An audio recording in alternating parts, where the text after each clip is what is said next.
In this video I'm going to show you a technique to tie into an existing road edge. So we don't want to reconstruct this road or that road, we just want to tie into it. We will be creating new curb returns matching into the existing edge. So I have a template created called existing edge, and that template it consists of an LEB and an REB code, just a little bit offset either side, 10 mil. And what I'm going to do is create the edge strings here as road objects. And if those road objects get created with this particular template, so an LEB and an REB exists, I can use the software's auto Kerb Return command and transition my design back into the existing edge. So these alignments have already been created.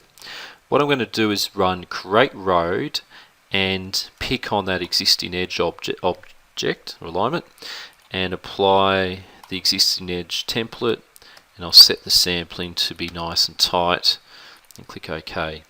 Now, being the existing edge of road, we want the levels to match the existing edge. So this big button with the green plus, match to existing. Using that, I can set to match the levels down at each cross section to the natural surface. So there's no need to do any fitting. Apply and exit, and then that has been set up. Just so you know, if for whatever reason you accidentally create it as a string and you want to turn that object into a road, or you create a road and for whatever reason you want to make it a string, this button here with the arrow switch roads and profiles allows you to turn roads into strings and strings into profiles. So the existing edge is created as a road. That curb and channel we created last time is a profile object, a string object, but I can always flip them to strings if I wanted to. So I just wanted to point that one out.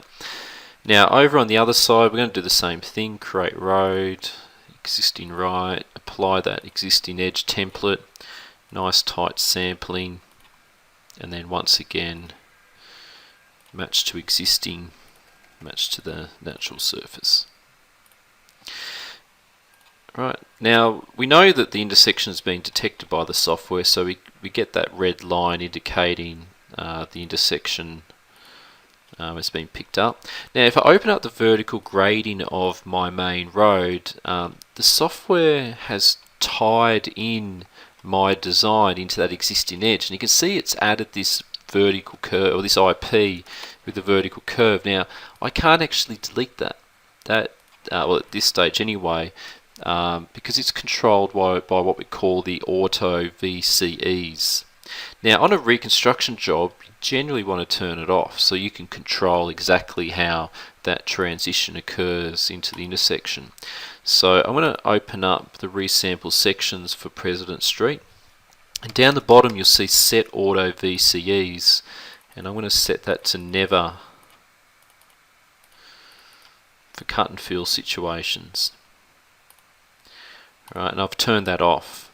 Now if you want to do that for all jobs or new roads that I create in this project, I just go to road details and set those conditions for ease to never, and I can do that to the global settings for all future projects. So if I open up the road, I still will see that IP there, but now I can delete it.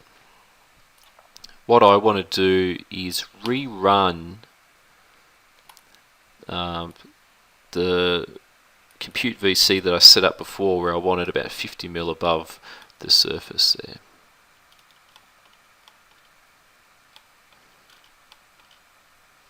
But I still may need to, I don't know, that should be, yeah, so I might just have to make some adjustments there so that transitions a bit better.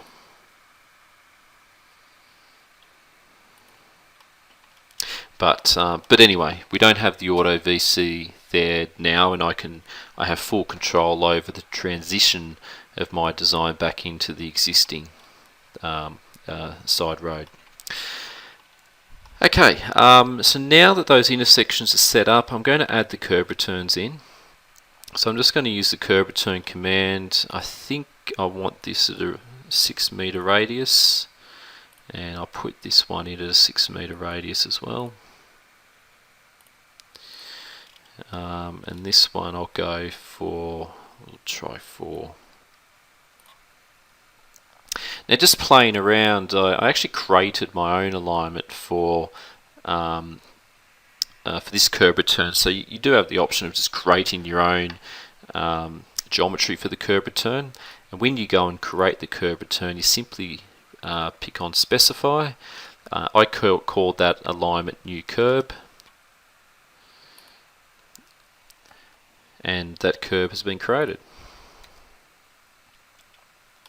So if I was to have a look at the vertical geometry of that kerb return, the software for me, and it's probably because I'm running over the existing kerb on that one, so let's just go to maybe this one. Probably doing the same here.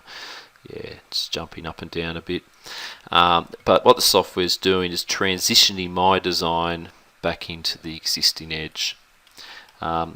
So I could now run auto model, and I now have a design surface for my design. By clicking on toggle display, I could turn the mesh on as well and review the mesh as well. Now, one thing that I just noticed in doing that, currently on my kerb returns I don't have a template applied to them, and that's because the software by default has defaulted to the template on used on the edge string, which we remember was only the edge bitumen. So what I'm going to do is, if I go into the template editor, I've got a template here called metric kerb LSM, which has some kerb and channel and footpath. And I also have the same template but called no footpath with the footpath removed. So if you remember at the top, I don't want to apply any footpath. So I'm just going to open up the design data form for each kerb return and change the templates. This one's no footpath. We can see the kerb strings appearing there now.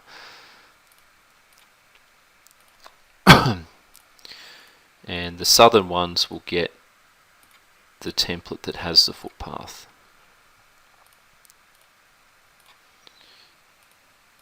So we want metric kerb LSM.